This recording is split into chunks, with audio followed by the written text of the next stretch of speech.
بنای خوای گەورە ئامادەبانی بەڕێز و خۆشەوی سەلامی خوای گەورەتان لێبێ. السلام علیکم ورحمة الله وبركاته.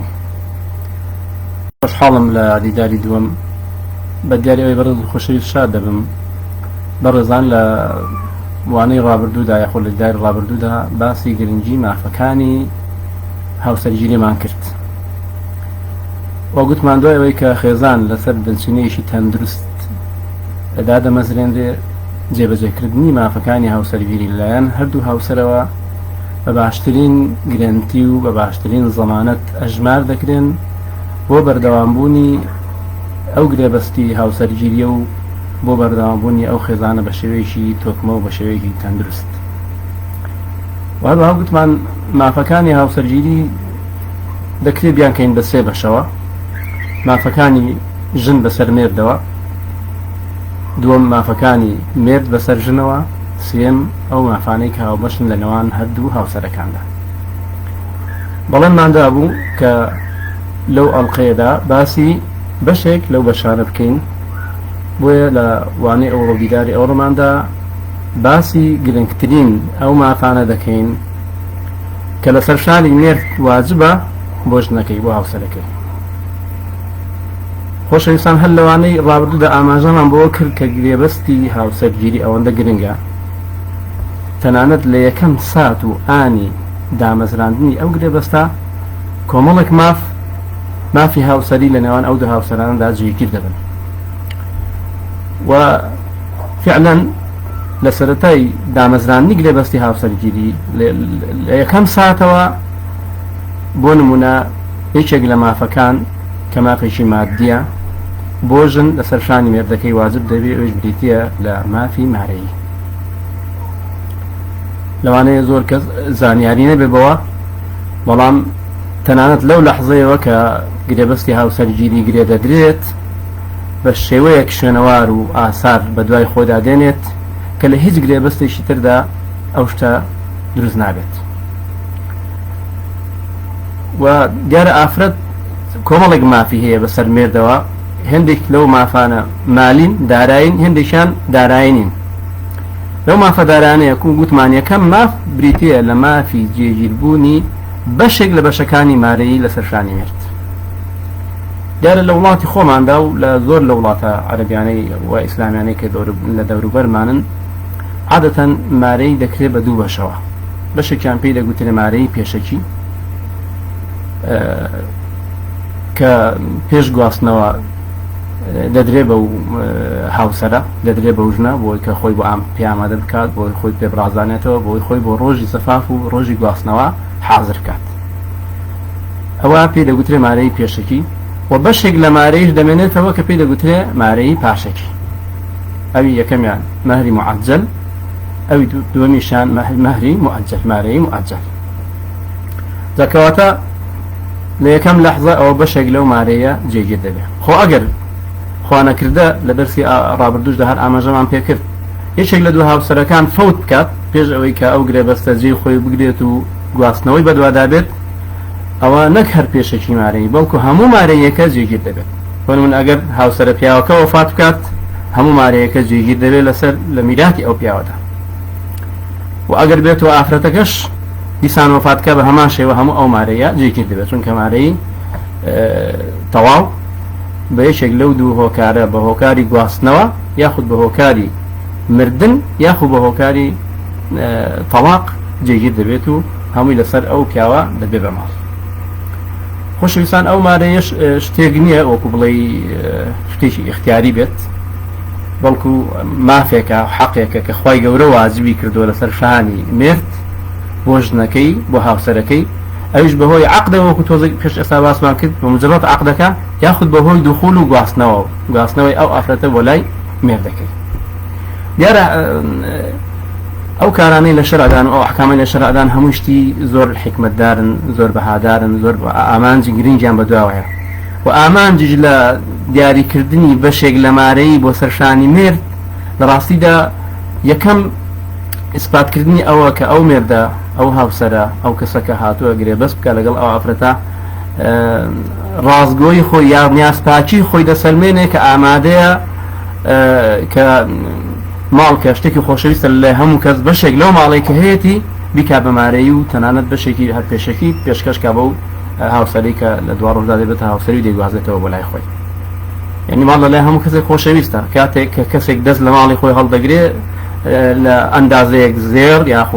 یاخود هەر شتێکی دیکە کە دەکرێت بەمارەی و پێشکەشی دەکا بۆ کەسێک کە هاوسەرگیری لەگەڵ دەکا بۆ ئافرەتە لە ڕاستیدا ئەوە زۆرێک لە زۆرەکان بەڵگەی نیازپاچی و بەڵگەی ڕاستگۆیەتی لە گرێدانی ئەو گرێبەستە و لە گرێدانی ئەو عەقدەدا. ئەوە یەکێکە لە حکمەتەکانی، یعنی وەکو ڕێزگرتنێکە، وەکو هەدیە و دیاریەکە، وەکو دەرخستنی نیازپاکیەکە بۆ ئەو عەقدە کە هەر لە سەرەتاوە دەیەوێت گرێدا. و دیارە یەکێکی دیکەش لە حکمەتەکان ڕوون و ئاشکرایە، یعنی بۆ خۆمان دەزانین کاتی زەفاف و کاتی گواستنەوەی هاوسەر پێویستی بۆ کۆمەڵێک مەسرف و کۆمەڵێک خشڵ و کۆمەڵێک خۆ ئامادەکردن و جلوبەرگ و کۆمەڵێک شت هەیە کە ڕاستیدا لەوانەیە هەموو ئافرەتێک نەتوانێت ئەوە لە ماڵی خۆی بیکە ئەگەر بێت و کەسێکی جددی نەهات بێ و داواکاری لێ نەکرد بێت و ئامادە نەبوو بێت کە ئەو مارەیە پێشکەشی بۆ ئافرەتە بکات. بەڵێ دەگونجێت لە هەندێک ماڵی دەوڵەمەند، لە هەندێک عائیلی دەوڵەمەند ئەوە بابەتێک نەبێت کە زۆر گرنگی پێ بدەن، لەوانەیە بەمارەیەکی زۆر کەمیش شتەکەمی سەر بێت و بڕوابەڕێەوە هیچ بەهایەک بەمارەیدانن، بەڵام بۆ زۆرینەی خەڵک کە زۆرینەی خەڵک بەتایبەتی لە وڵاتانی کە ئێمە تێدا دەژین لە ئاستی هەژاریدایە ئامادەکردنی ئافرەت بۆ گواستنەوە پێویستی بۆ مەسرفە هەیە و هەموو کەس دەتوانای دانیا ئەو پارەیە دابین بکە بۆ خۆ ئامادەکردن بۆ ڕۆژی گواستنەوە. کەواتە ئەو حکمەتەش ئەوەیە یەکی دیکەیە لە حکمەتەکانی دانانی مارەی. بەڵام ڕاستیدا هەر ئافرەتیش هەست بۆ دەکا کە ڕێزێکی لێگیراوە، هەست بۆ دەکا لەو لەحزەوە گەورەی ئەو کەسەی بۆ دەردەکەوێت کە هاتۆوە داخوازی کە ئامادەیە کە مەسرفی لێ بکە، ئامادەیە کە ماڵ و سامانی خۆی لە ڕێگای ئەو ئافرەتەدا سەرف بکات. طبعا مارەی خۆشەویستان دەکرێت مارەی دیاریکراو بێت و دەشکرێت دیاریکراو نەبێت. یعنی عادەتەن مەفروضە مارەی دیاریکراو بێت لە عەقدی زەواجدا، بەس گریمان ئەگەر گرێبەستێکی هاوسەرگیری گرێ بدرێت بەبێ دیاریکردنی مارەی ئایا دەبێت ئەو عەقدە دروست بێ یاخود دروست نەبێت؟ بیکەم بە پرسیار بۆ ئێوە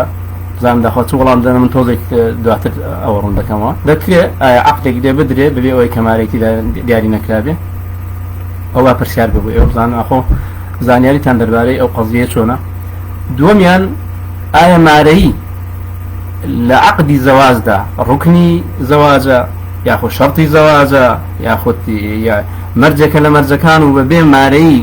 ئایا گرێبەستی هاوسەرگیری دادەمەزرێ یا خوددا نامەزرێ؟ لەڕاستیدا مارەی نەڕوکنێکە نەپایەکە لە پایەکانی گرێبەستی هاوسەرگیری و نەمەرجێکە لە مەرجەکانی دروستبوونی عەقدی هاوسەرگیری، بەڵکو لە لای زانایانی شەرعزان دەکرێت عەقد و گرێبەستی هاوسەرگیری بەبێ دیاریکردنی مارەیش دابمەزرێت و ئەو ژن و پیاوە دەبن بە هاوسەری یەکتری. بەڵام دیارە خۆ شەرع مافی ئەو ئافرەتە فەرامۆش ناکە و پشتگوێی ناخە بۆ شتێکی دیکەی دانەوە هەر کاتێکە لە عەقد و گرێبەستی هاوسەرگیریدا مارەی نەبوو لەمە دوا شتێکی بۆ ئەو ئافرەتە جێگیر دەکا کە پێی دەگوترێ مارەی هاوشێوە، یعنی مارەی هاوشێ و هاوشانی ئەو ئافرەتە لە خوشکەکانی، لە پورەکانی، لە دەستە خوشکەکانی، لەو کەسانەی کە لە ئاستی ئەو دانا، یعنی لە ڕووی کۆمەڵایەتی، لە ڕووی جوانی، لە ڕووی عومر، لە ڕووی عەشیرەت و خێڵ، لە کۆمەڵێک ڕووکە هاوکوفی هاوشانی و ئافرەتە لەگەڵ هاوشانەکانی خۆی دەردەخات، ئەو کاتە ئەو مارەی بۆ دیاری دەکرێت. اینجا خۆشەویستان شتێکی دیکە کە زۆر جار پرسیار لێ دەکرێت ئەو مارەیە کاتێکە دەدرێت بە ئافرەت دا ئایا مارەی پێشەکیە یاخود دوای ئەوەی کە دەگوازرێتەوە مارەی پاشەکی پێ دەدرێت؟ ئایا ئەو مارەیە چ مافێکی نەردەکەی بەسەرەوەە؟ لە ڕاستیدا ئەو مارەیە کە ئافرەت وەری دەگرێت لە گرێبەستی هاوسەرگیریدا موڵکێکی تایبەتی و ئافرەتەیە، مافی هیچ کەسێکی دیکەی بەسەرەوە نییە. دەتوانێت بیبەخشێ، دەتوانێت بیکا بە خێر، دەتوانێت بیکا بە بزنس و کاری پێ بکە، و ئەگەر مێردەکەشی محتاج بێ ئەکید یعنی لێوە شاوەترین کارکە بیکە ئەوەیە کە هاوکاری مێردەکەی بکات ئایا بە قەرز بیداتێ یاخود بیبەخشێ بۆ ئەوەی ژیانیان بەڕێوە بچێت. بەڵام وەکو مافی مڵکایەتی ئەو مارەیە مافی خاڵسی ئەو کەسەیە، تەنانەت نەبەشی داشی، نەبەشی بابی، نەبەشی هاوسەرەکەی، بەشی هیچ کەسێکی پێوە نییە. ئەو ماڵە ماڵێکی تایبەتی ئەوە. بۆیە لەو بارەوە خی گەورە دەفەرمێت لە مەسەلەی مایدەی وآتوا النساء صدقاتهن نحلة، يعني بدەن بە ئافرەتەکانتان بە هاوسەرەکانتان مارەی بە دڵێکی فراوان و کراوە وەکو واجبێک و وەکو فەرزێک کە هیچتان لە دڵدا نەمێنێت، يعني پێتان وابێ ماڵێکی خۆتانە دەستان داوە نەخێر ئەوە حەقی خۆیانە و مافی خۆیانە و شارع و شەرع بۆی دیاری کردوون و بە واجبی داناوە کە ئەو مافە بۆ ئەوانە جێژیر بکرێت. پرسیارێکی دیکەش دەربارەی مارەی ئایا مارەی تەمان کە زانیمان بەشێکی پێشەکی و بەشێکی دوایە بە پێی عرف و بە پێی دابوونەری خۆ ئیجینا ئەکرێ مارەی هەمووی لە پێشەوە بێت، ئەین دەکرێت ئافرەتێک بە مەرج بیگرێ ئەو مارەیە هەموو پێشەوە وەربگرێ و دەشکرێ ڕێککەون لەسەر ئەوەی بەشێکی زۆر کەم لە پێشەوە بێ ئەباقەکەی هەموو بۆ دوای دەکرێت هەمووشی هەر بۆ دوای بێت مؤجل بێت، يعني بەمەرج نەگیراوە مارەی هەمووی پێشەکی بێ یاخۆ هەمووی دوایەکی بێ یاخۆ بەشێکی پێشەکی بێ وەشێکی دوایەکی. دەربارەی بڕی مارەی خۆشەویستان دیسان يعني فقهاء دەفەرمون لا حد لأقله ولا أكثره، يعني هیچ حد و ڕێژە و بڕێک دانانراوە بۆ کەمترین مارەی یاخود بۆ زۆرترین مارەی، کەواتە دەکرێت مارەی شتێکی زۆر بەسیط بێت. جارێک لە جارەکان یەکێک لە ئافرەتەکان دوات بۆ مەجلیسی پێغەمبەر کە پێغەمبەری خوا من خۆم هاتووم خۆم ببەخشمە خوا پێغەمبەری خوا، سەحابەیەک لەوتەی پێغەمبەری خوا کە تۆ ئیشت پێ نەبێت پێویستت پێ نەبێت پێم خۆشە بیدەی بە من زەواجی لەگەڵ بکەم، تیدەی باشە هیچت هەیە بیکەی بە مارەی بۆ ئافرەتە؟ تین والله هیچم نییە، تی التمس خاتما ولو من حديد ولو خاتما من حديد، تی ئەنگوستیلێک ئەگەر ئەنگوستیلێکی ئاسنیش بێ خۆ دەبێ مارەیەکی بدەی شتێکی بۆ بکە، دەڵێ پیاوەکە زۆر گەڕا تەمان خەڵکی ئەو کات هاژار بوون هیچیان نەبووە تەنانەت ئەنگوستیلێکی ئاسنیشی دەرنەکەوت دەست نەکەوت. إنزا بيغمري خاصة وصلا فرمي هل عندك شيء من القرآن معك من القرآن شيء؟ هذا القرآن لبدا يا كشتي بالك سورة كذا وسورة كذا وسورة كذا بل أو سورة أو سورة أو تم لبدا دي أو بيغمر صلى الله عليه وسلم فرمي زوجتك بما معك من القرآن، يعني أن تعلمها تي أو كردم بها وسريتو وتزويزم كردم بها وسريتو بويك لو قرآن كذا زاني فيري كواتا ما علي ذكره شتێکی مادی بێ دەکرێت زێر بێ دەکرێت باغ بێ دەکرێت زەوی بێ دەکرێت پارە بێ دەکرێت زیو بێ و دەشکرێت شتێکی معنەوی بێ لەو ڕیوات دەبەوەن دەردەکرێت کە پێغەمبەری خوا صلی الله عليه وسلم لە بەرامبەر فێرکردنی چەند سوورەتێک لە سوورەتەکانی قورئاندا کە ئەوە منفعەتێکە تعلیمی تێدایە ئەو ئافرەتەی کرد بە هاوسەری ئەو پیاوە. وهروها أبو طلحة جرت فرمي خطب أم سليم فقالت والله ما مثلك يرت ولكنك كافر. أبو طلحة شو داوي أم سليم كرت تيدا مير زواج لقال كان فيش مسلمان أم سليم مسلمان أبو طلحة مسلمانية أو أفرتش عاقل بيني أو بيا وشركوا بيكا بيا برزة يعني وستي هم سرندي شراك كشي هم ولا مسلمان تيج راش كشي تي والله ما مثلك يرى تي والله كسي وقت تورط ما كريت أبو زواج كذا بلام بخد زاني أمن مسلمانم أتو مسلماني لكنك كافر وأنا مسلم ولا يحل لي أن أتزوجك بوم درزني بوم حلالني كزواج لقل كم بويا أبو طلحة أوقصي سلمة أم سلين سلنجي راكي شاو مسلمان بو ماري كي بريتي ولا مسلمان بو كاتخوش إنسان راس زور باسي ماري دكري وكشتشي مادي بلان راسي دا ماري دكري اشتشي معنى بيه فيركدني كسيك بيه ياخد بهايك بيت ياخد مرجيك بيه كأفرد لسر بيا وكي دابنتو بهوي أو هاوسري جدي أو قريب بس النواني عندها قريب بدري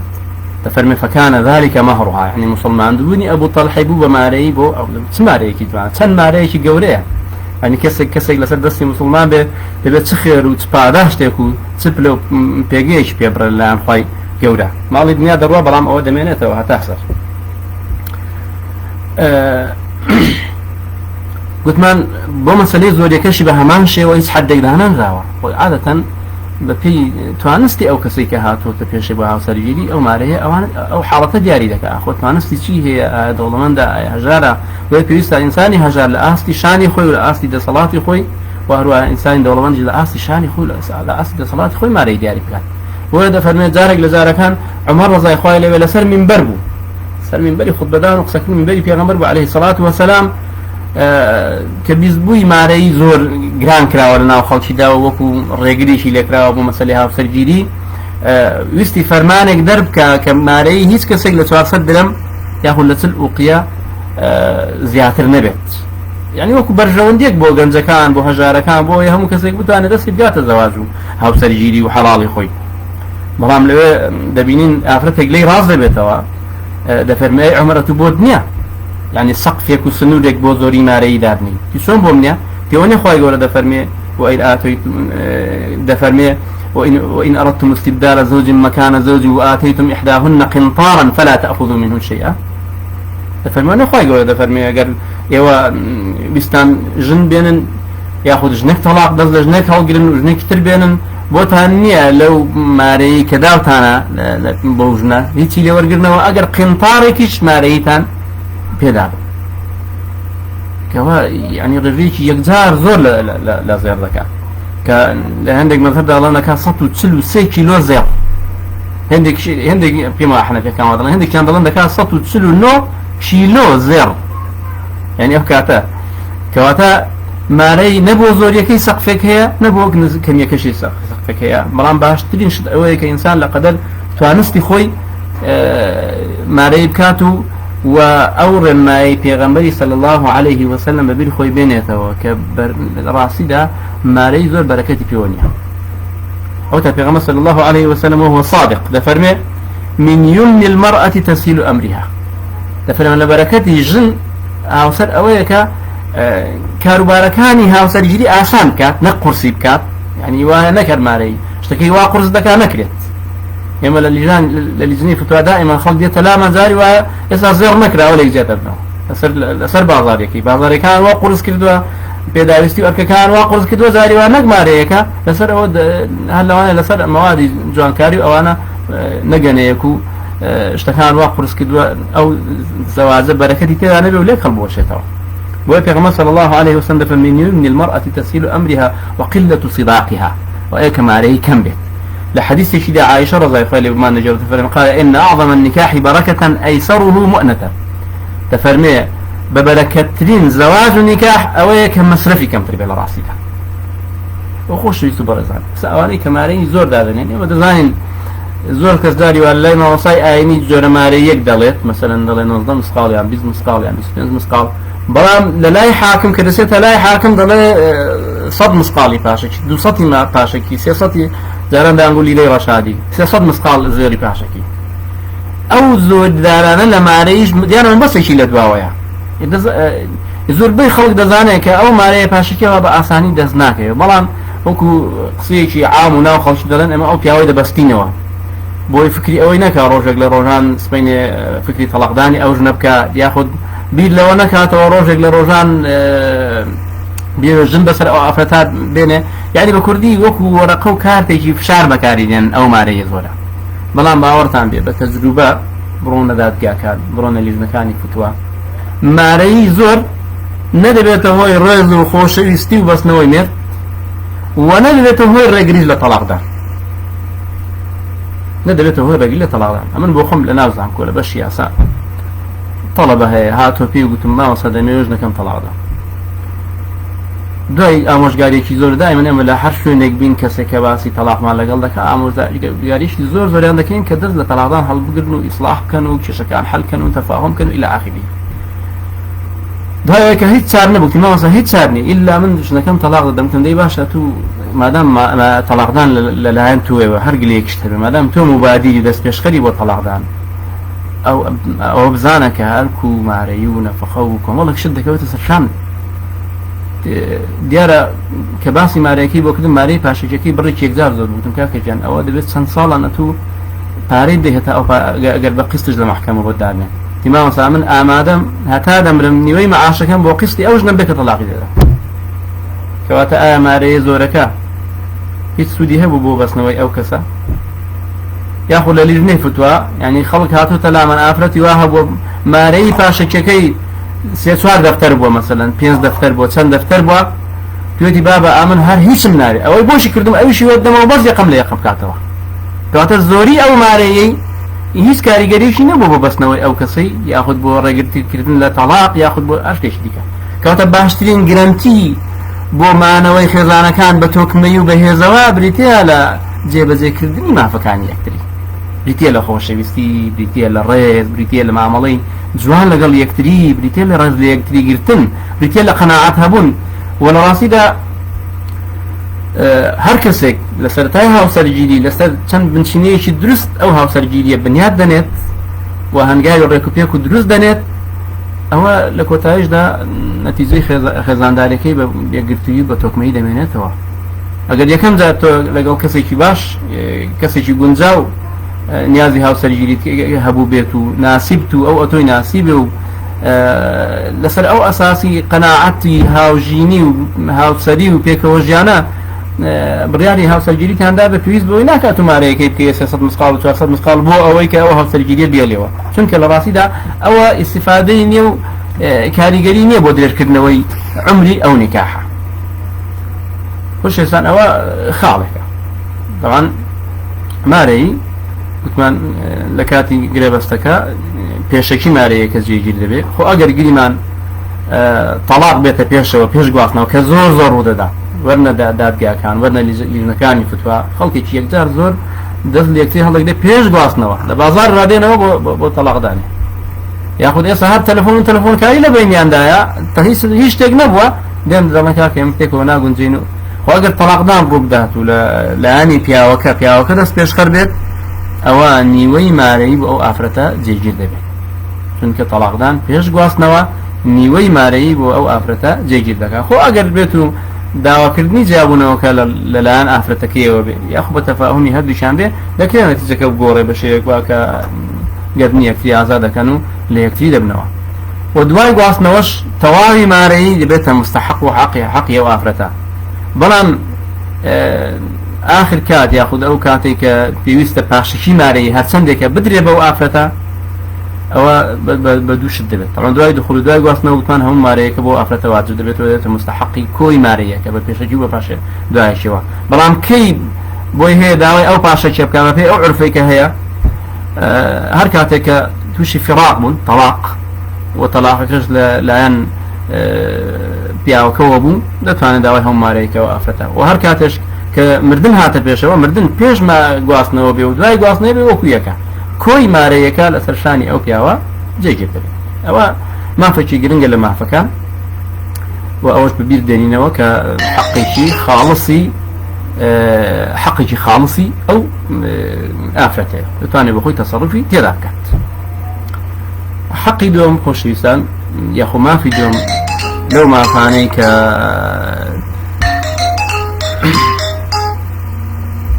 مافی دووەم لەو مافانەی کە لەسەر پیا واجبە بۆ خێزانەکەی بێتە لە مافی نەفەقە، مافی بژێوی و مافی قوت و مافی ژیانی ئەو کەسە کە هاوسەرگیر لەگەڵ دەکات. خۆشەویستان ئەگەر تەماشا بکەین لە ئەحکامەکانی شریعەتی ئیسلامیشدا و قوانینی ئەحوال شخصی وڵاتی ئێمەش و هەرێمی کوردستانیش و زۆربەی وڵاتە عەرەبیەکانیش کە زۆربەی ئەحکامەکانی لە فقهی ئیسلامی وەرگرتووە هیچ مافێکی دارایی لەسەر شانی ژن نییە بۆ پیاوەکەی، بەڵام کۆمەڵێک مافی دارایی لەسەر شانی پیاوە هەیە بۆ ژنەکەی. مافی دومیشیان بریتێ لە مافی نەفەقە. مافی نەفەقە ڕاستە وشەیەکە وشەیەکی کورتە بەڵام بەڕاستی زۆر گەورەیە. خۆشەویستان ئێمە دەبینی ئێستا خەڵکی بەیانی زوو لە خەو هەڵدەستێ دەچێتە سەر ئیشی ئایا موچە خۆرە ئایا کرێکارە ئایا کاسبە ئایا هەرچی هەیە بە دوای بژێ و مافی ژیاندا دەگەڕێت، یعنی بە دوای دەگەڕێت چۆن بژی دەی ئەو ژیانە کە خەڵکی ئێستا خەڵکی ئێمە بۆی گەشتە بیلاڕۆسایی سەفەر دەکات بە دوای ژیانێکی باشتردا دەگەڕێت کە لێرە ژیانی ناسوڕێ. خۆی گەورە ئەو ژیانەی لەسەر شانی پیاوەکان واجب کردو بۆ ژنەکانیان، یعنی نەفەقە هەر کەلیمەیەکی ئاسایی نییە بەڕاستی. ئەنی زۆر کەس کەلیمەی نەفەقە باز دەکات دەڵێەوە چێوە نەفەقە کۆیلایەتی ئافرەتە و ئەوە ئافرەتکردینە و ئەوە وەکو بڵێ لە جیاتی چێژوەرگرتن لە ئافرەت نەخێوانە، نەخێر ئەوە تەوزیعی ئەدوارە لە بینی هاوسەرەکاندا، تەوزیعی ئەدوارە ببرنەوە.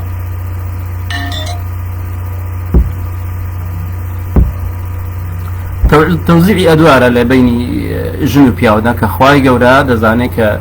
لە تااقەتی پیاودا هەیە دەتوانێت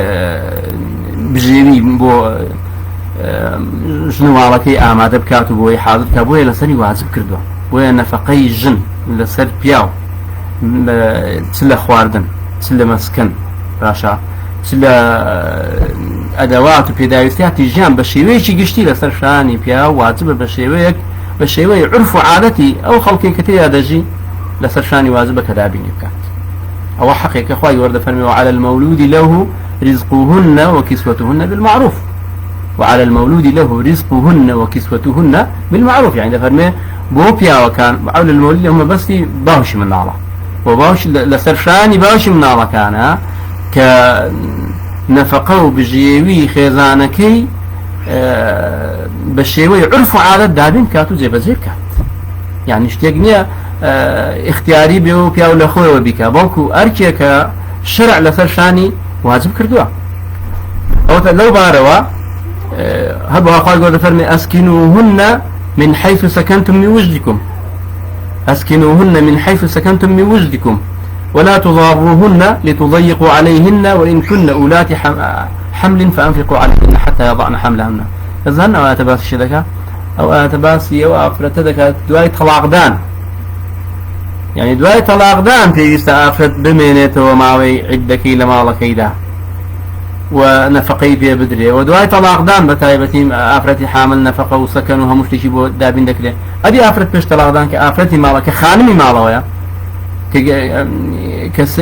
كجورة خانمي مالويا خانمي يكمي مالويا وكو دغوتري اكيد او واجبات او انا هم لسري واجبا ولا شوني دي كذا پیغمبر صلى الله عليه وسلم زور باشكال لحجه الوداع اخر نامي بامتك كذا فرمي ففرمى فاتقوا الله في النساء فإنكم أخذتموهن بكلمة الله واستحللتم فروجهن بكلمة الله ولكم عليهن ألا يوطئن فروشكم أحدا تكرهن ولهن عليكم رزقهن وكسوتهن بالمعروف ولا سرشاني أي واجب أي بيا وكان أي ميرد كان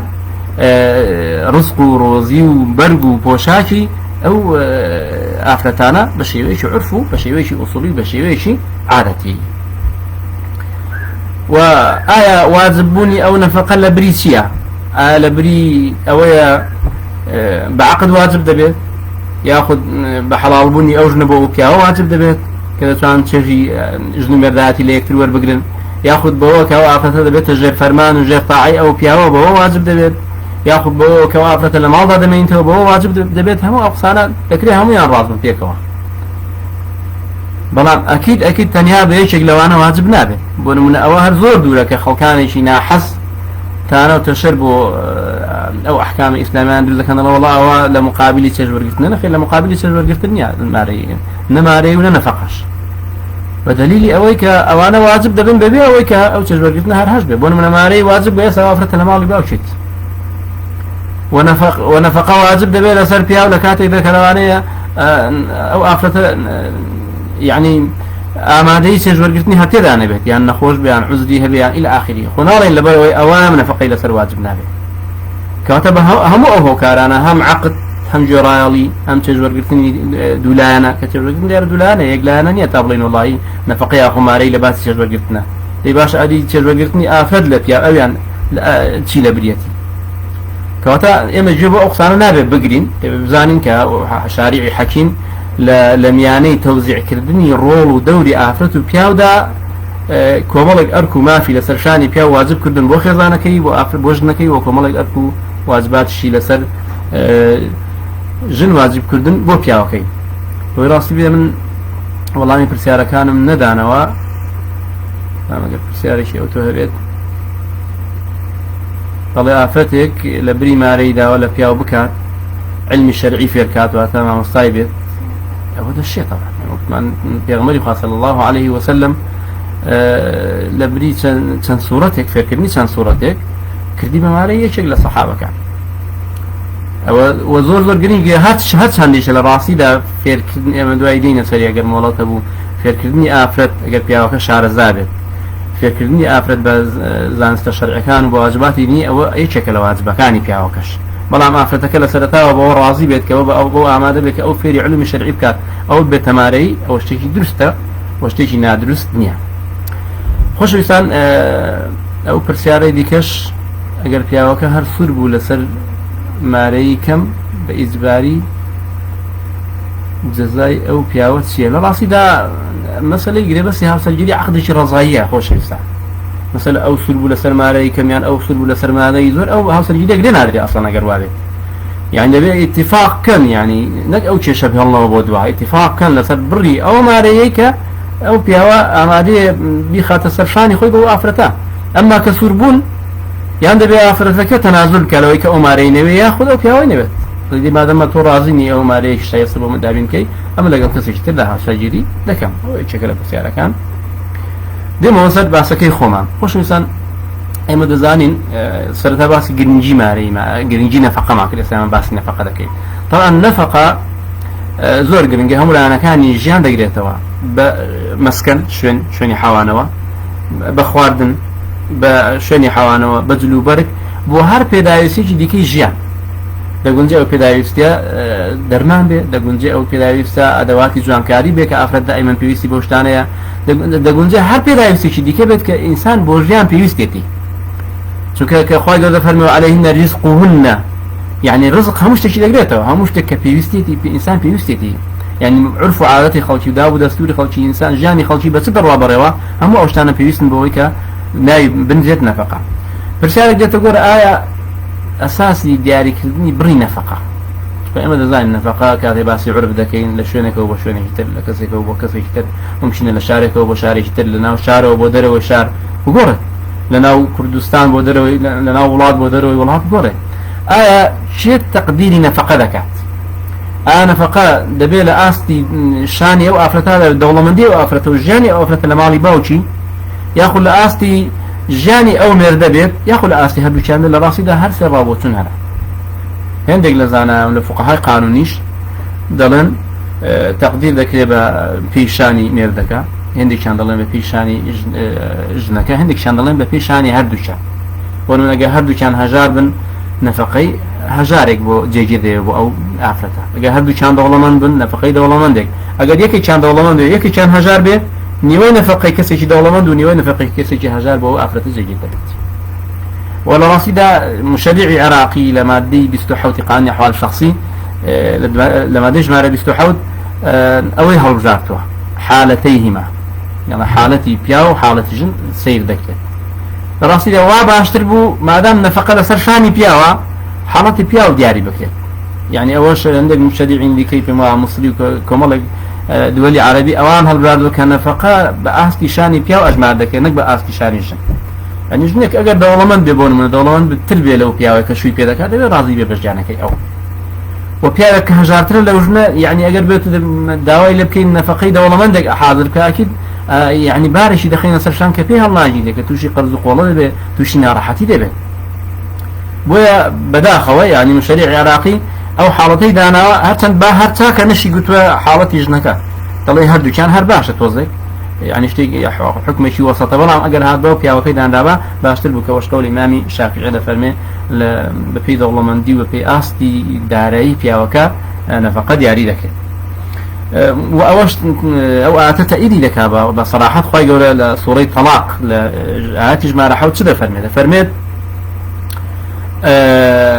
لينفق ذو سعة من سعته ومن قدر عليه رزقه فلينفق مما آتاه الله لفرمي هركز بفيت وأنا خوي بانا فقاء دابين كذا مالت برجة خوادنا بلام كسك هجارة بأصلي تواناي خوي يعني نفقة ببخشنك خوي عزيدا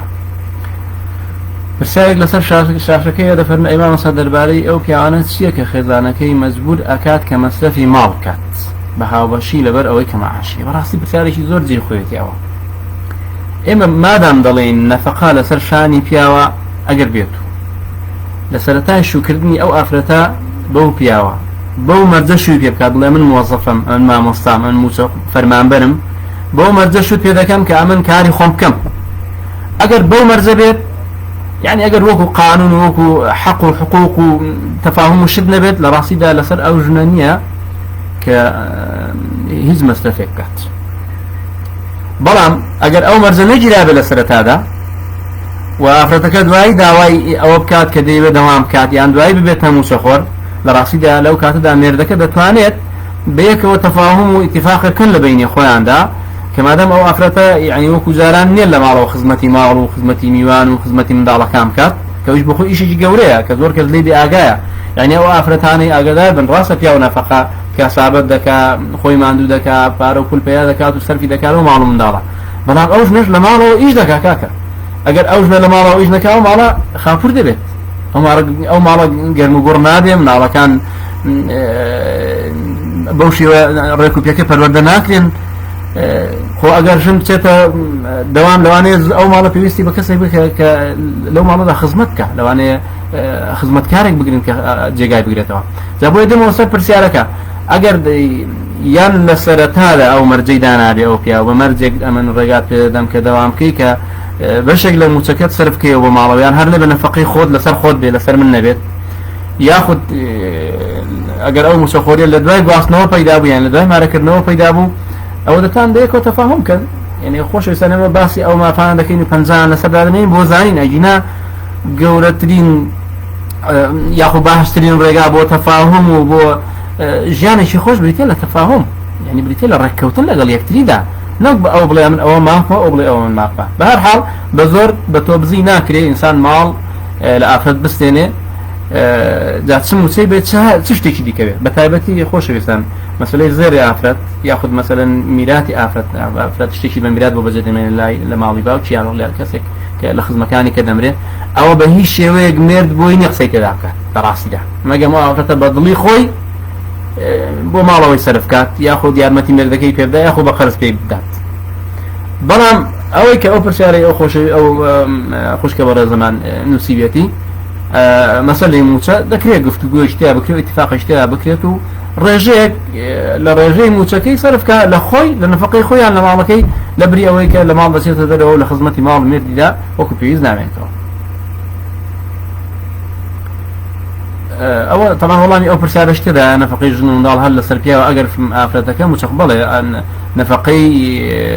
ماڵ هەر لەسەر پیاوە ئەگەر ئافرەتەکەی موچەخۆش بێ مادام شەرت و شروط لە بیندا نەبێت و ڕێککەوتنێک لە بیندا نەبێت خۆشەویستان ئەگەر بێت و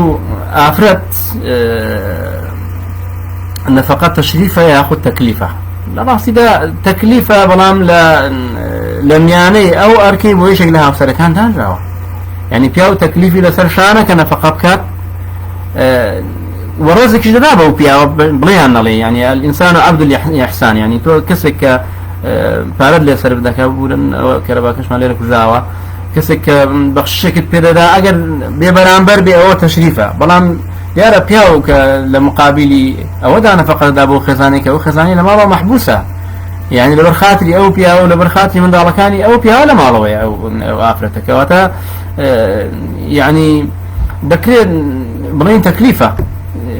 يعني تكليفة لمقابل أو خزمتي كجن مالا بيشكشي ذكات لا مقابل أويك أو جني بو حلال بو تجلي يكتي وردقنو إلى آخره. يكشي ديك لو برجاني ك ويستنباسي بكم أجر هاتو بياو أمانة بوك بيزنا فقط دات وأول كي لسرشاني تيجي بجينا كرت أو أفرتا أجر بتفاهم كلا باش أجر بتفاهم نكرا بوي هي دعوة برسكاته ولا قاضي وقاضي نفقيه جاري كلا سرشاني أو كياوا تيجي كات طبعا قاضيش دويت من بدلاتشن بو حالتي داري أو كياوا نفقيه شي جنزاو ببي داري وبي توانستي داري أو كياوا داري ذكر لسرشاني أو كياوا بورنكيه هو هروا بمدار كان شيء خو أجر نفقة دياري كرا شرني أو نفقة هروك خود منه دەگونجێ زیاد بکرێ و دەگونجێ کەم بکرێ بەتایبەتی لەو حاڵە شێواوی کە ئێمە تێدا دەژین ڕۆژێک خەڵک موسەی هەیە و ڕۆژێک نیەتی ڕۆژێک هەرزانی و ڕۆژێک گرانیە یعنی دەکرێت بە پێی ئاستی بەرزبوونەوەی سیعرەکان بە پێی ئاستی زۆربوونی موچەکان بە پێی ئاستی دارایی ئەو پیاوە ئەو نەفەقەی کە تەنانەت قاضیش دای دەنێت دیاری دەکات بەرزی نزمی تێدا بکرێت خاڵێکی دیکە وە دەشکرێ لە ڕاستیدا یعنی وەکو فتوایەک يعني أو بياوي كرجديشي بيو ديارة يعني سلوكيشي بيو ديارة وكو بيز لمال من دالكاني صرف ناكب ذكري أو جنا بي بيدايستي خوي من دالكاني لمالي أو بياوي صرف كأجب كيو تبرست أوج يعني بلجمان هي لسر أو كهندي كسي عتبة كخزاني أبو سفيان بوكتي هاد ولاي بيغمر صلى الله عليه وسلم فرمي إن أبا سفيان رجل شحيح لا يعطيني وليس يعطيني وولدي إلا إذا أخذت منه وهو لا يعلم أبو سفيان فيها وكذا استيقرتوته أو قشاندويتي يعني تساوي زور لما على دەستی گرتوتەوە بەشی خۆم بەشی منداڵەکان ژەی منداڵەکان نامدات ئەگەر بۆ خۆم بەبێ ئیزنی و بەبێ ئاگاداری هەڵنەگرم. پێغەمبەر صلی الله عليه وسلم چی فەرمووی خذي ما يكفيك وولدك بالمعروف. فەرمی هەڵگرە لە ماڵی ئەبوو سوفیان ئەوەی کە بەقەدەر بەشی خۆت و بەشی منداڵەکان بەڵام بالمعروف، یعنی وەکو عرف و عادەتی خەڵکی، یعنی ماڵەکەی ئێوە ئاستی کۆمەڵایەتیتان داشا، ئاستی داراییتان پێگەتان لە ناو خەڵکی، هاوشێوەکانی ئێوە چۆن دەژین، چۆن سەرف دەکەن، چۆن لەبەر دەکەن بەرێک، چۆن خواردن دەخۆن، چەند جار گۆشت لێ دەنێن، چەند جار خواردنی خۆش لێ دەنێن، چەند جار، یعنی ئەوە بە هەمان شێوە ئێوەش ئەوە بێت دەتوانی بۆ ئەندازەیەت و لە پارەی ئەبوو سوفیان یاخود لە ماڵی ئەبوو سوفیان هەڵبگری بۆ خۆتی بۆ منداڵەکان سەرف بکەیت. خۆشە ساوتمان ئەو پێکهێنەرەکانی نەفەقا سەکەن خواردن دەگرێتەوە، بەرگ دەگرێتەوە، سەکەن دەگرێتەوە، تەمان سەکەنیش کە دەڵێن خان و خانوێک بێ یا فەرشی تێدا بێ پێی ئاستی ئەو کەسە یا ئەساسی تێدا یاخود یا فەرشە یاخود قەنەفەیە یاخود بە پێی ئاستی و دەوڵەمەندی و توانای تانستی دارایی ئەو کەسە یاخود ئەو ماڵە بە ئاستی کۆمەڵایەتی و دارایی ئەو ماڵە هەموو ئەو شتان دەگرێتەوە. هەروەها ئوجرەت التطبیب دەگرێت تطبیب، یعنی چارەسەرکردن، عیلاجە، ئایا دەرمانە، ئایا دەوایە، يعني هرسنا أو مقو گفتگوی تدا بەڵام بەڕاستی عشرەی زەوجی لە بینی ئەو دوژن و پیاوە کە لە هەم کەس لە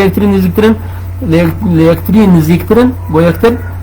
ولا زیاتر لە خەم یەکترن، ئەوە دەخوازێت کە نەفەقەی چارەسەرکردن و دەوا و عیلاج و دەرمان ئەگەر خوانە خواستە نەخۆشیێکی درێژخایانیش بێ، ئەگەر عملیاتێکی گەورەش بێ لەسەر شانی ئەو مێردەیە. خۆ عادەتەن ئەگەر کەسوکاری ئەو ژنەر لە کات دەوڵەمەندتر بن یاخود دەستکراوەتر بن بتوان لە وەختی یارمەتیان شتێکی باشە، ئەمما دەڵێن یەکێکە ئەویش یەکێکە لەو پێکهێنەرانەی کە دەچێتە ناو بابی نەفەقاتەوە. شتێکی دیکە کە ئافرەت زۆری بەکاردێنن بریتە لە ئەدەواتی تەجمیل، یعنی لە ڕاستیدا هەر لە کۆندا فوقەها باسی صابونیان کردو، باسی شانایان کردو، باسی ئەو شتانیان کردو منەظیفاتی ئافرەتی و ئەو شتانەی کە ئافرەت خۆی بۆن خۆش دەکات و خۆی پێجوان دەکات و ئەو خەنە و ئەو کۆمەڵێک شت کە لە قەدیمدا هەبووە. بەقیاس لەسەر ئەوانە دەڵێن ئێستاش لە حەدێکی معقولدا، لە حەدێکی عادەتیدا، لە حەدێکی شەرعیدا لەسەر پیا و واجبە ئەو پێداویستیانە بۆ ئافرەتەکەی جێبەجێ بکات، چونکە ئافرەت لە سروشتی خۆی داوایە خۆی دەیەوە خۆی جوان بکات، بەڵام دیارە دەبێت لەگەڵ ئەو ئافرەتە ئەو خوا جوانکردنی دەبێت بۆ چێ بێ، بۆ مێردەکەیەتی بێ، بۆ لایانی شەرعی بێت، نەک بۆەوەی کە پێ بستە دەرەوە و بۆ خەڵکی دیکە خۆی پێ جوانکات. لە دەربارەی مەسکەنی شەرعی هەم لە فقهدا بە تەفاصیل باسی کراوە، هەم لە قانونیشدا باسی کراوە، یعنی مەسکەنی شەرعی هەر ئەوە نیە خانوویەک و خەلاص و باوە بتمان جگەلەوەی کە مؤسس بێ، یعنی دەبێت لە ئاستی پێگەی ئەو ماڵەدا بێت.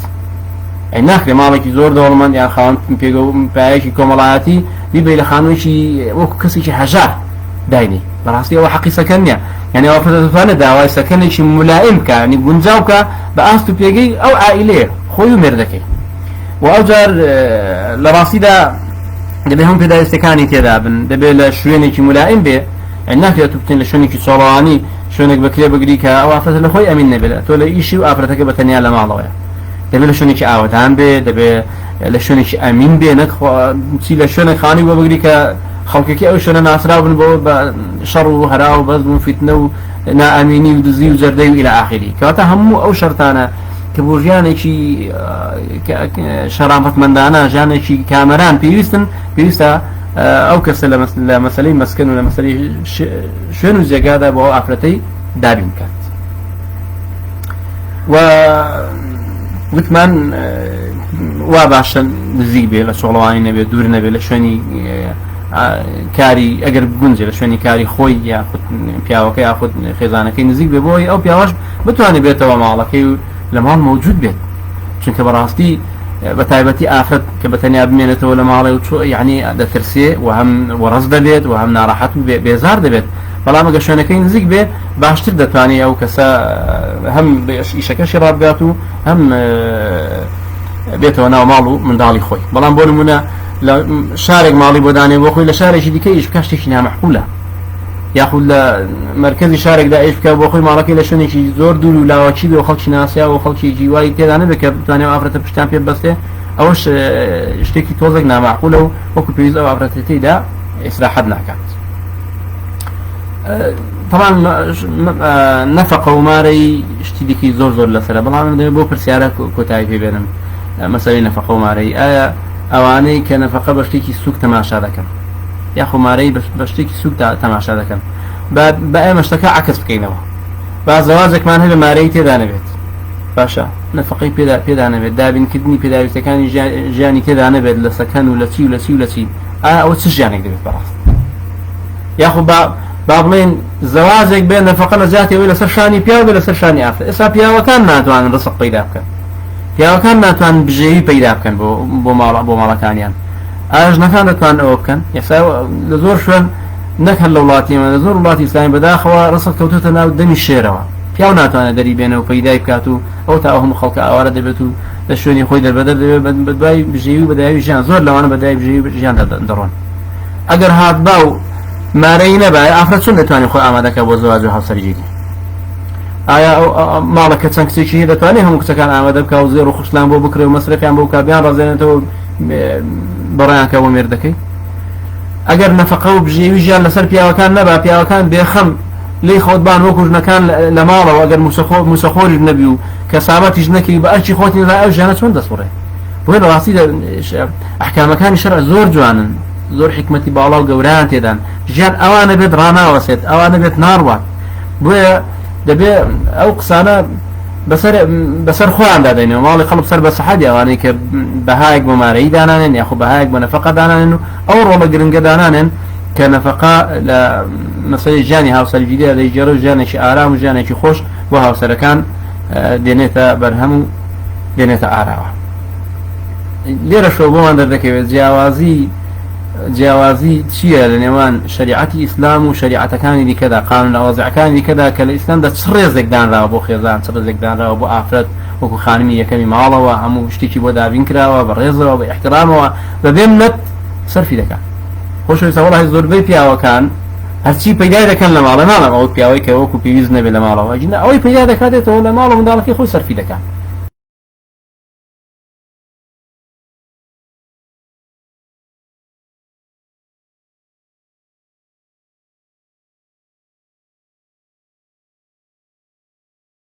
کەی دەستی نێسێتە شتێکی باشش بۆ خۆی بکرێت و بۆ خۆی سەرفیکات بێ پاسێتەوە اینجا خۆشەویستان شتێکی تر هەیە دەربارەی نەفەق کە پێویستە بیزانین یعنی ئەو مەرجانەی کە پێویستن بۆ نەفەقە واجب بێ یەکەم دەبێت عەقدێکی زەواجی صحیح بێت عەقدێکی زەواجی باطل یاخو زەواجی فاسد ئەو شەنەوارەی لێشی لێ دروست نابێت و هەروەها دەبێت ئەو ئافرەتە ئامادە بێت کە بگوازێتەوە بۆ لای ئەو پیاوەی و ئامادە بێت کە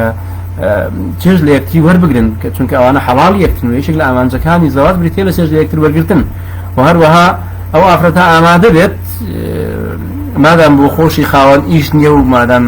بەرژەوەندەکانیان تێک ناگیرن لە کوێ مێردەکەی ئیشی هەیە و مەسلحەتی هەیە و کار و کەسابەت و ژیانی وەستاوە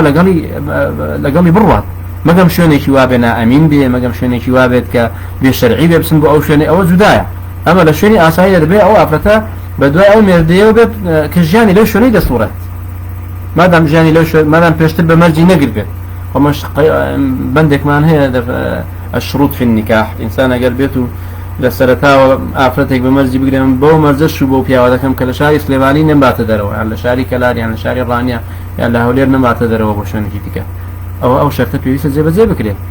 چونکە پێغەمبەر صلى الله عليه وسلم فەرمی أحق الشروط أن توفوا بها ما استحللتم به الفروج يعني شانترين مرج كل نوان تاندا هيا بۆ ئینسان پێوە پابەند بێت و پابەند بێ بریتین لەو شەرتانەی کە لە مەسەلەی ئەگرێبەست و عەقدی زەواج و هاوسەرگیریدا لە بینتاندا بە مەرج گرتوتانە بەڵام ئەگە ئەو مەرجە نەبوو پێویستە ئافرەتە بە دوای ئەو پیاوەیدا بڕوات بۆ هەر شوێنێکی کار و پیشەکەی لە ئەو شوێنەیە بە پێچەوانەوە ئەگەر بێت و ئافرەتە ملکەتی فەرمانەکانی پیاوەکەی نەبێ ئیطاعی نەکات ئەگەر ئەو ئافرەتە ئامادە نەبێت لەگەڵ پیاوەکەی بڕوە ئەگە ئافرەتە نشوزی هەبێت ینی لەژێر فەرمانی پیاوەکەی دەربچێت بەبێ ئیزنی ئەو بڕوات لەو ماڵە نەحەوێتەوە کە پیاوەکەی تێدایەتی بەبێ ئیزنی ئەو ماڵە بەجێ بێڵێ بۆ ماڵێکی دیکە یاخود ڕێگای نەدا مەسەلەن چێژ لە یەکتی وەربگرن و سەرجی لەگەڵ یەکتر بکەن ئەوە لە ڕاستیدا ئەگەر بەناحەق بێ و بەبێ عوزر بێت طبعا ئەگەر بەبێ عوزر بێ مافی نەفەقەی دەفەوتێ ناڵێ مافی مارەی دەفەوت مارەی شتێکی دیکەیە مارەی جێگیر بۆ مادام گوازراوەتەوە هەموو مارەی بەڵام مافی نەفەقە بەوانەوە بەسراوەتەوە بەڵام ئەوە بە مەرجێک یعنی هیچ عوزرێکی شەرعی نەبێت ئەگەر عوزرێکی شەرعی هەبێ بۆ نمونە پیاوەکەی هەڵسوکەوتی لەگەڵی خراپە پیاوەکەی مافەکانی بۆ دابین ناکە بۆ خۆی نەخۆشە و عزلێکی هەیە یعنی بۆ خۆی حاڵەتێکی دەرونی ئەو تۆی هەیە کە هەندێک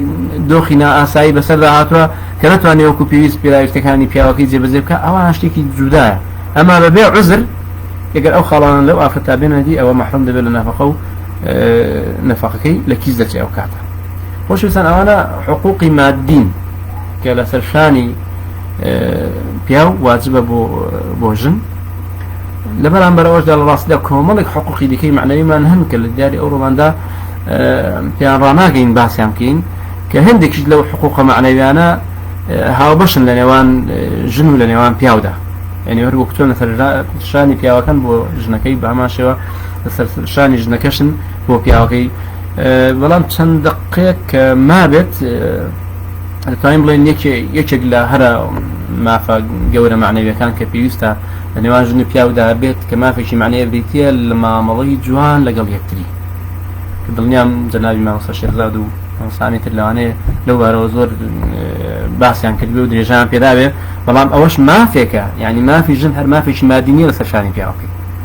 بەڵکو مافێکی دیکەی معنەوی هەیە کە خوای گەوردە فەرمێ وعاشروهن بالمعروف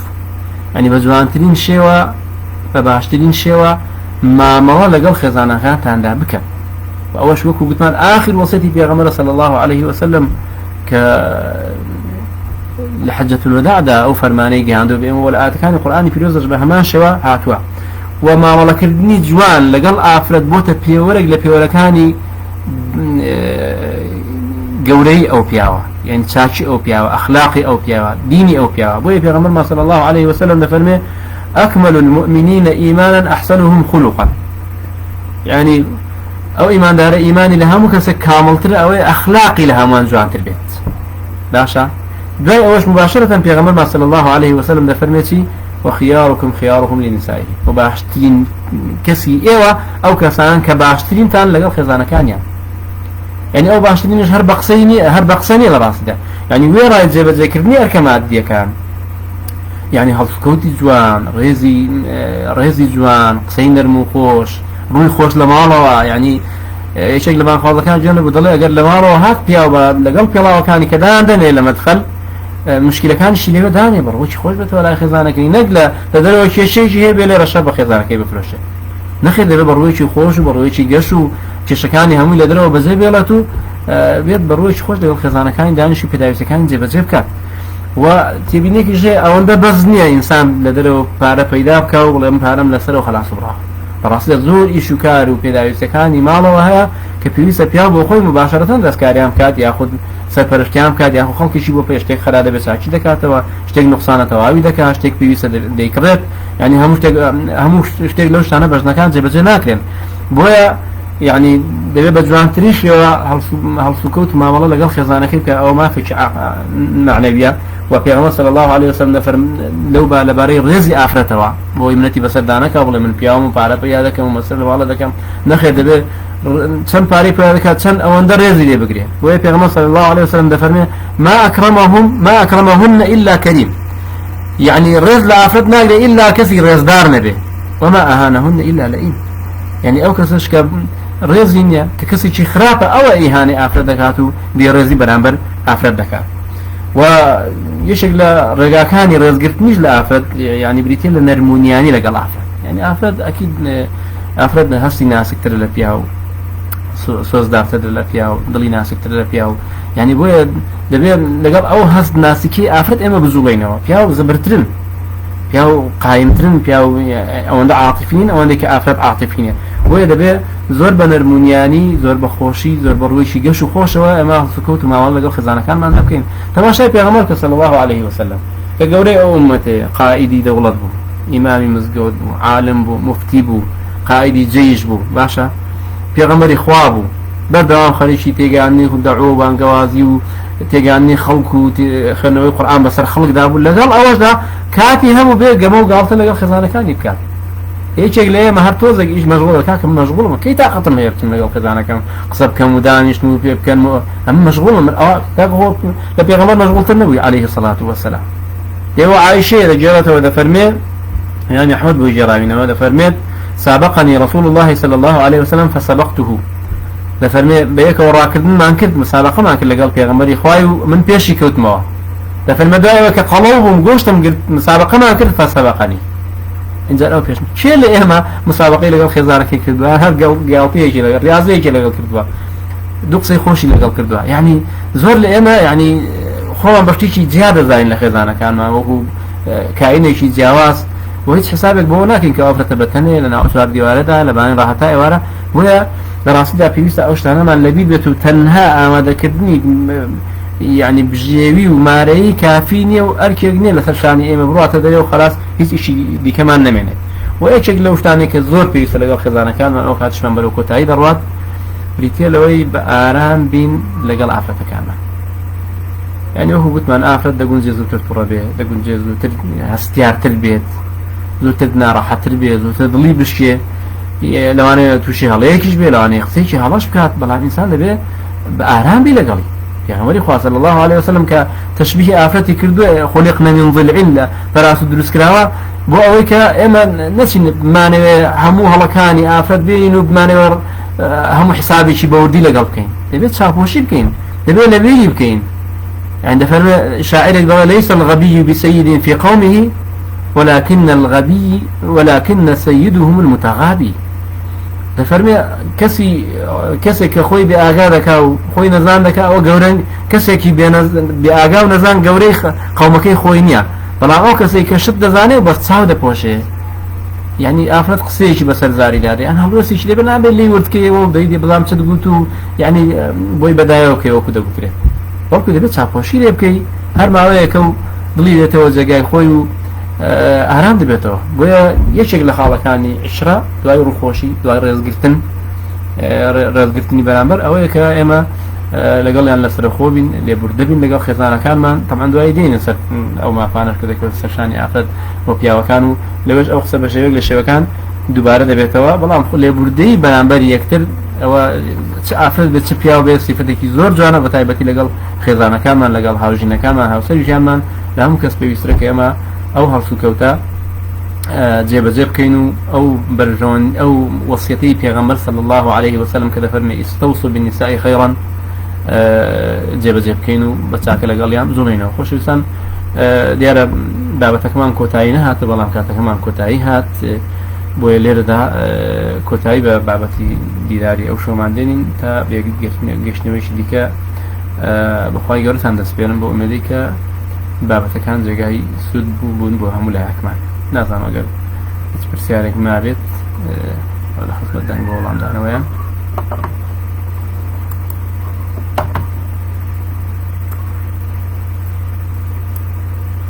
ئەو پیاوانە چی کە خێزانەکەی مەجبور ئەکات کە مەصرفی ماڵکە ئەومان وەڵام داوە بەڵێ باسی ئەوشمان کەم و چەخۆر بێت ئیشکردنی ئافرەت ئەگەر ئیشەکە باش و حەڵاڵ بوو جلەکانی شەرعی بوو ئایا هەر باشتر و خێرتر نییە لەو ئافرەتەی لە ماڵەوە بێت طبعا ئیشکردن بۆ ئافرەت مەمنوع نییە مادام لە سنووری شەرعدا بێ ئیشەکە حەڵاڵ بێ هەر لە کۆنەوە ئافرەتانی ئیشیان کردو ئەگەر موچەخۆری نەبوون لە بوارەکانی دیکەیدا ناو کشتکاڵیان کردووە جوتیاریان کردووە یارمەتی مێردەکانیان داوە ئاویان هێناوە ئاژەڵیان بەخێو کردووە یعنی ئیشیان کردووە و ئیشکردن مەمنوع نیە لە ئافرەت ئەگەر کچەکە هەموو شتێکی بە قسەی کوڕەکە کرد بەڵام کچەکە پێی خۆش نەبوو بەس بە خاتری ئەوەی ژیانێک دروست بکەین ڕازی بێت بەو کوڕە گوناهبار بۆچی گوناهبارانە وەڵا ینی هەموو شتێکی چیە ینی مهم ئەوەیە بێ شەرعی لە بەیندا نەبێ ئەگینە ئەو ژیانە دوای پێک دەهێنرێت و ئینشاءڵڵا لەسەر ئەساسێکی دروست و بەرەکەتدار دەبێت کە زەواج شتێکی باش و سنەتی پێغەمبەر صلی الله عليه وسلم مارەی دوو بە شەمارەی پێشوەختە و مارەی قەرز بەمردنی یەکێک لە هاوسەرەکان هەردووکیان پێویستە بدرێن ڕاستە باش ئەوە دیارە یەکێک لە هاوڕێیان وەختی کردوتەوە شەیتانەگە پرسیاری دیکە نەبن دیارە کاتەکەمان تەواو بوو بە تەواوی لێرە دووبارە بەخوای گەورەتان دەسپێرم وەسەلام عەلەیکم وەڕەحمەت الله وبەڕەکاتوه